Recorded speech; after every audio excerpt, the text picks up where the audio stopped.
Live from Cleveland's News Center. Cleveland 19 News starts now. Breaking news from Wall Street, the Dow plunging as investors continue to worry about China. It was ugly right from the opening bell. The Dow plunged 1,000 points. Now, it has recovered some. We're following this right now. It has recovered some, and it's now about 200 down right now. Cleveland 19 correspondent Joe Wagner has the latest from New York. The Dow Jones plummeted again at the opening bell, dropping more than 1,000 points in the first few minutes of trading. For me, it felt like the crash of '87. The sell-off continues last week's tumble on Wall Street. The Dow plunged 530 points Friday, its worst session in 4 years, and the market's worst week since 2011. Fears of China's economic slowdown are shaking investors. Stocks fell across Asia Monday morning, with China's main index tumbling 8.5%, its biggest one-day loss in 8 years. This is a repricing of the global stock markets. Adding to the slide is the plunging price of oil. Prices fell below $40 a barrel for the first time since 2009. The stock exchange is prepared to halt trading for 15 minutes if the S&P 500 falls 7%. Yes or no? Wall Street is now in what's called a correction, a fall of 10% or more from its high. Corrections are natural in a bull market, and most analysts say this one was long overdue. Long term, I'm still bullish. I still believe in the United States of America first and foremost as an investing opportunity. The last correction came nearly 4 years ago. Jill Wagner, CBS News, Manhattan. Analysts say it's now less likely the U.S. Central Bank will raise interest rates next month. Back here at home, Clevelanders are getting a chance to pay their respects to former Congressman Louis Stokes. His body lying in state right now at City Hall. Our very own Harry Boomer is live with that story. Harry? All right, Q, I am here outside of City Hall. When everybody who comes to view the body of Congressman Louis Stokes gets this. It is a picture of a very young Louis Stokes. And, of course, he's, inside here now. The 90-year-old Louis Stokes got his first job selling newspapers. He rose from the humble beginnings living in public housing to serving the U.S. House for 30 years.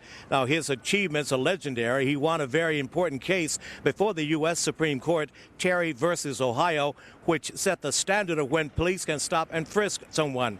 He was the chair of the House Select Committee on Assassinations, which investigated the deaths of both President John F. Kennedy and Dr. Martin Luther King, Jr. He was what he did in his hometown, though, is what holds him in high esteem. The Stokes name looms large here and across the nation. One of his former colleagues, Congresswoman Marcy Kaptur, remembers her old friend. I have so many wonderful memories of Congressman Stokes. He was dean of the delegation and treated me very, very, very well. I said when our mother died, he put the story of our mother in the congressional record, and I intend to do the same for his mother because she raised two phenomenal sons. And Congressman Stokes grew up in public housing here in Cleveland, and he and his brother became legendary. He was the first African American elected to Congress from the state of Ohio. And Congressman Stokes, of course, being remembered for so many things and so many people, his big smile and his respect that he gave to everybody. We will be talking to more people here and have more reports for you at 4, 5, and 6. Outside of Cleveland City Hall downtown, Harry Boomer, Cleveland 19. Now, the city is encouraging people attending the viewing to use public transportation. The RTA is extending free trolley service. You can park at the Muni lot and then take the 912 trolley to East 9th and Lakeside for easy access to City Hall. The B-Line trolley also runs from Public Square directly to City Hall. And Vice President Joe Biden just made some staffing changes. He named Kate Bedingfield as his new communications director. She has experience as a campaign spokesperson for John Edwards back in 2008. This change comes as Vice President Biden is deciding if he should enter the Democratic race for president. Well, mild morning so far, no rain to talk about, right? No rain, just some clouds out there, a little cooler temperatures. Yeah, I like that. I like cool weather. He's been working hard, so don't blame him. He's not been outside yet. It's cool. It's almost shocking. Okay. Wait till you walk outside. Okay. Take a look. We have a lot of cloud cover out there, but it's reading as partly cloudy or partly sunny skies, depending on where you are. But no big deal. You still need your sunglasses, and it's a little on the breezy side, which just kind of adds a little salt to the wound. It's already chilly, but it's a nice chilly. It's like a springtime chilly. Look at this. As we go through the day, we'll really only top out maybe touching about 75 degrees in most areas.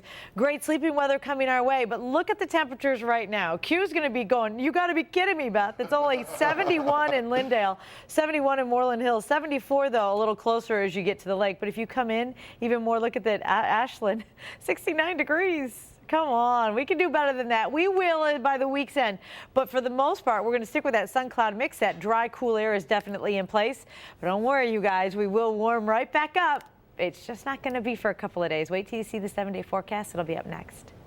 Save a little bit on that AC bill in the meantime. Well, new information on some storage unit thefts in Summit County. Springfield Township Police have a warrant out for a suspect. They're looking for James Moore Jr. Someone broke into several storage units at Park Place Equipment Storage on Waterloo Road, taking things from people like Justin Kiefer. Several items from his service in the Marine Corps were stolen. An update this morning on the Akron playground hit by vandals. Volunteers spent the afternoon yesterday at Essex Elementary School on Winehurst Drive cleaning up the mess there. Vandals were caught on surveillance cameras, throwing paint on equipment and benches and destroying plants also. Now, police are still looking for the people responsible for that mess. And Belden Village Mall is trying to stomp out bullying. The mall wants you to share your pledge on how you can help stomp out bullying with the hashtag #StompOutBullying and hashtag Belden Village. You could win tickets to a concert from @iHeartRadio. Akron's Goodyear Blimp, the spirit of innovation, is making its final flyover today. The blimp is heading to California for retirement. Akron will be getting a new airship that is longer, sleeker, and faster than the old blimps. Emergency sewer repairs today may cause some traffic congestion on Superior Avenue. Part of Superior Avenue downtown will be reduced to 2 lanes. That's beginning today. It's down to 1 lane each direction between East 3rd and East 6th Streets. The entire sewer project is scheduled to run all the way till October. A Southwest Ohio man is being called a hero after he stopped an erratic driver during rush hour. His video is going viral and he posted it on Facebook. His name is Sam Haynes, and he spotted the car weaving all over the road while driving down the interstate Saturday. He felt the driver might be impaired and started recording it. After calling police, Haynes decided to stop the driver on his own. Are you okay? I'm fine. It's just, oh my goodness, I am so sorry. What's going on? I am so sorry. You fell off the road a few times. Wow. Well, Haynes says when sheriff's deputies showed up, the woman was passed out unconscious. She admitted to using meth and heroin to deputies.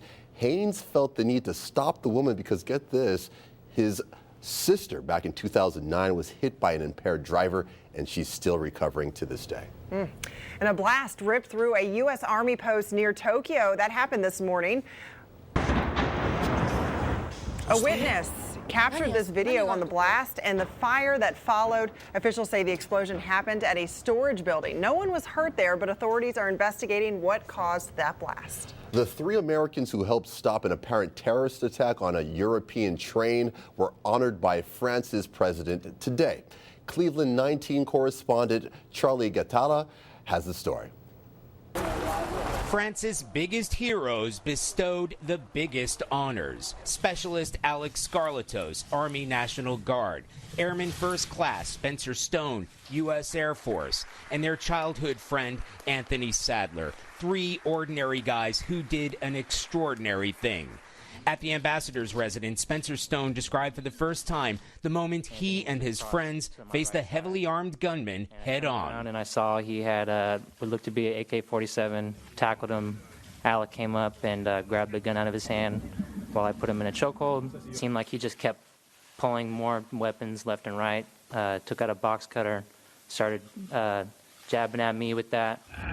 Jabbing that cut Spencer's left thumb clean to the bone, and yet so badly injured he then helped save the life of another passenger. The suspect, Moroccan national Ayoub El-Kazani, denied a terror attack, saying he just wanted to rob passengers. It doesn't take 8 magazines to rob a train.